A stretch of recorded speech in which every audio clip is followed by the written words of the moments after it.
നഗരസഭ vice chairman Jacob Sebastian കൂടി ചേരുന്നുണ്ട്. ശ്രീ ജേക്കബ് സെബാസ്റ്റ്യൻ, താങ്കൾ ഈ അധികൃതരുമായി എന്തെങ്കിലും ബന്ധപ്പെടുകയോ അങ്ങനെ ഉള്ള വിവരങ്ങൾ ലഭിക്കുകയോ ചെയ്തിട്ടുണ്ടോ താങ്കൾക്ക്? മാനന്തവാടി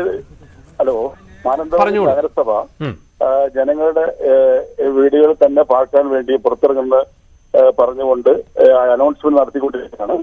അപ്പം ഇപ്പൊ നിലനിർത്തിയിരിക്കുന്നത് ഒരു കോൺവെന്റ് ഉണ്ട് മാനന്തവാടി ടൗണിൽ തന്നെ, ടൗണിന്റെ മധ്യഭാഗത്ത് തന്നെ ഞങ്ങൾ ഇപ്പൊ ഒരു കുന്നിലേക്ക് കയറിക്കൊണ്ടേക്ക് നിൽക്കുക. ഞങ്ങളൊക്കെ ഇവിടെ സ്ഥലത്തുണ്ട്.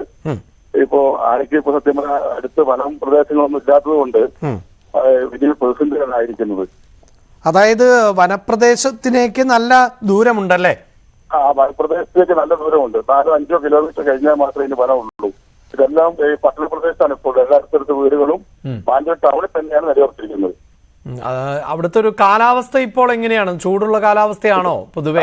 ചൂട് രാവിലെ തണുപ്പാണ്, പിന്നെ കുറച്ച് കഴിഞ്ഞാൽ നല്ല ചൂടായിരിക്കും ഉണ്ടാവുക. ടൗൺ ഏരിയയിൽ ചൂടുണ്ടാകുമ്പോൾ അത് വീണ്ടും പ്രതിസന്ധി സൃഷ്ടിക്കും. ആന അവിടെ നിന്ന് വീണ്ടും എവിടേക്കെങ്കിലും ഒക്കെ ഇതുവരെ ആന അക്രമശക്തമായിട്ടില്ല. അതെ അതെ, ടൗണിൽ വളരെ നിൽക്കുകയാണ്. ഒരു കുന്നപ്രദേശത്തിന്റെ ടൗൺ തൊട്ടടുത്തുള്ള NSC സ്കൂളിന്റെ അടുത്തായിട്ടുള്ള ഒരു കുന്നപ്രദേശത്തേക്കാണ് ആന നിലയുറച്ചിരിക്കുന്നത്.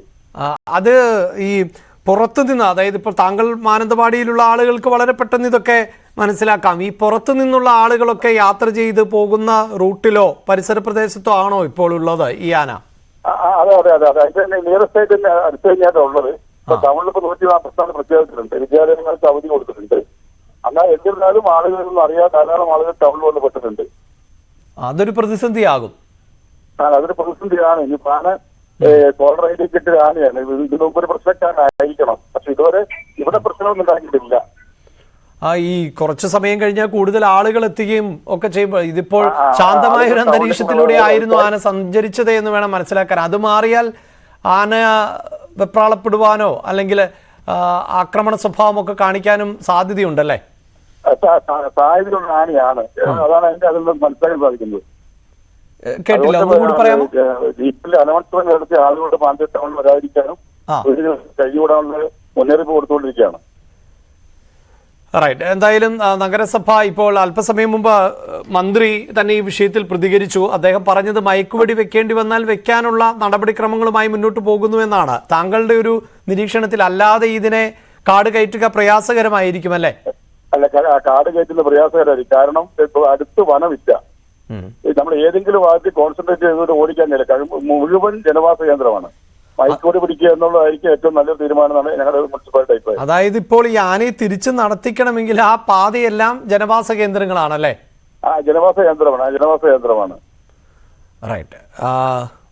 വളരെയധികം നന്ദി ഞങ്ങളോട് പ്രതികരിച്ചതിന്. എന്തായാലും നഗരസഭ വളരെ ഗൗരവത്തോടു കൂടി തന്നെയാണ് വിഷയത്തെ കാണുന്നത്. വേണ്ട നിർദ്ദേശങ്ങൾ നൽകിക്കൊണ്ടിരിക്കുന്നു. ആളുകളോട് ആവർത്തിക്കേണ്ടത് സുരക്ഷിതരായിരിക്കൂ എന്ന് തന്നെയാണ്. കാരണം ഒരു കാട്ടാനയാണ്, റേഡിയോ കോളർ ഘടിപ്പിച്ചിട്ടുള്ള ആനയാണ്. അതുകൊണ്ട് തന്നെ ആളുകൾ ജാഗ്രത പാലിക്കുക. അനാവശ്യമായി ഫോട്ടോ എടുക്കുന്നതിനോ മറ്റും തയ്യാറാകാതിരിക്കുക.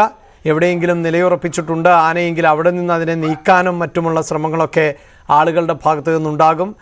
അത് ചിലപ്പോൾ ഭയന്നിട്ടുമാകാം. വീടിനോ കടയുടെ പരിസരത്തോ ഒക്കെ നിൽക്കുമ്പോൾ അവിടെ നിന്ന് ഓടിക്കുക എന്നത് ഒരു രീതിയാണ്. അത്തരത്തിലൊന്നും മുതിരരുത് എന്നാണ് ഇപ്പോൾ പറയാനുള്ളത്. മറിച്ച് ഏറ്റവും സുരക്ഷിതമായ ഇടങ്ങളിൽ മാത്രം തുടരുക എന്നതാണ് പ്രധാനം.